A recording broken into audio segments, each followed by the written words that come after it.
Good morning and welcome to the Daily Article Podcast from Denison Forum. It's Friday, July 24th, 2026. This is an automated reading of today's daily article authored by Dr. Jim Denison.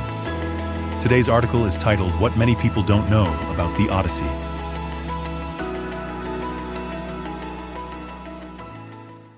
I saw the Odyssey this week. I'm a bit late to the party. The film has made over $322 million as of today. When BBC Culture asked writers around the globe to pick stories that have endured across generations and changed society, Homer's poem topped the list. The book has been translated into English at least 60 times and rendered in movies more than 36 times. Christopher Nolan's version is truly spectacular. His film required 5,300 costumes and spanned 91 days of filming in 6 countries. Moving the Trojan horse alone required 250 actors and stunt performers. The movie amazes audiences with its mythical creatures brought to life largely without CGI. But there's more to the story behind the movie than many people know. The Odyssey is a poem comprising 12,109 lines that is thought to have been composed by the Greek poet Homer around 3,000 years ago. The poem circulated orally for centuries before it was written down in the mid-6th century BC for the Panathenea festival, likely on rolls of papyrus. More than 1,000 ancient copies of the Odyssey and the Iliad have been found, substantiating the accuracy of the manuscripts we possess. However, Odysseus' story doesn't end with the Odyssey. Scholars say a follow-up poem called the Telegony serves as a sequel, but because it was not as popular, it has been lost to time. Some of the people who read it wrote summaries, which is how we know about it.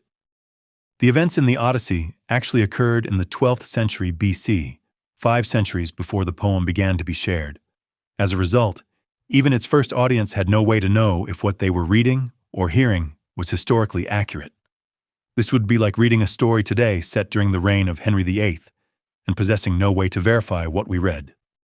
Accordingly, like the Odyssey's first audience, historians today don't know if Odysseus was a figure of history. Richard P. Martin, a professor of Greek and Latin literature at Stanford, noted, Homer's Odyssey was already historical fiction, reimagining an ancient past when it was first composed. Nolan's mission was to somehow make the myths of the story believable. My rule of thumb for everything in this movie, he said, we have to give the audience reasons to believe. Unlike Odysseus, the evidence for the historicity of Jesus Christ is conclusive.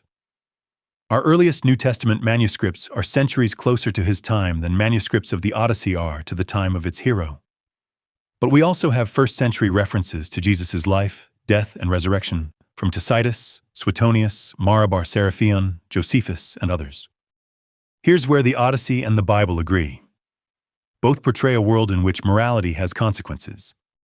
Odysseus encounters the grievous challenges he faces because he violated the law of Zeus by deceiving Troy with his wooden horse and treating its people unjustly. This is just one example of the stark contrast between right and wrong in the film. In his Free Press review, Spencer Klavan notes that Nolan isn't afraid to say that good and evil are real. Klavan even marshals Aristotle to reinforce the point, quoting his observation in the Poetics that the Odyssey's plot ends in opposite ways for the good characters and the bad characters.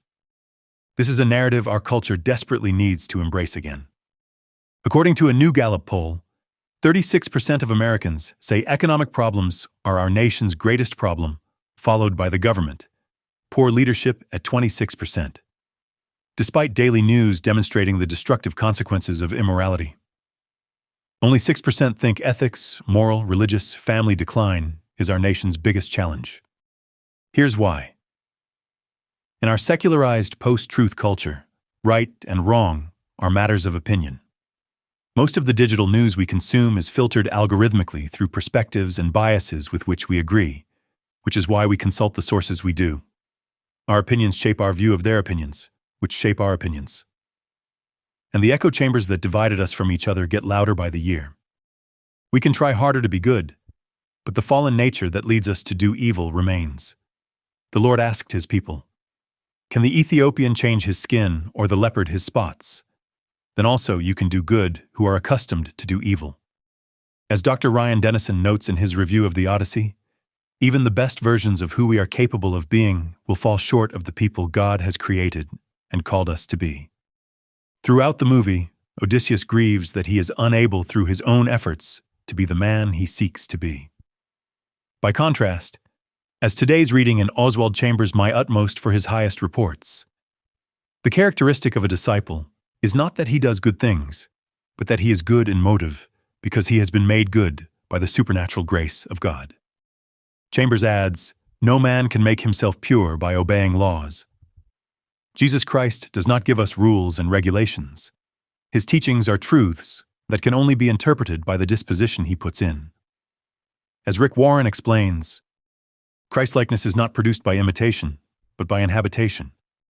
Every day we submit fully to Jesus' lordship is a day he uses to remake us in his image and reverse the fall through us. Will today be such a day for you? Thank you for listening to the Daily Article Podcast. For links, scripture references, or to find out more about Denison Forum, visit us at denisonforum.org or click the link in today's show notes.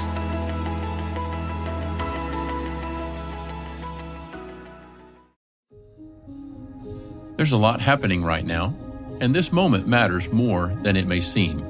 The noise is loud, the confusion is real, and more people are searching for truth they can trust. That's why Denison Forum shows up every day, bringing biblical clarity to the headlines and helping people respond with faith instead of fear. If you're listening to the Daily Article Podcast, thank you. You're already a part of this mission. But to keep meeting this moment, we need your help. We're in the final stretch of an $800,000 summer goal with a July 31st deadline approaching, and every gift helps us reach more people searching for clarity and hope. Give at supportdf.org. That's supportdf.org.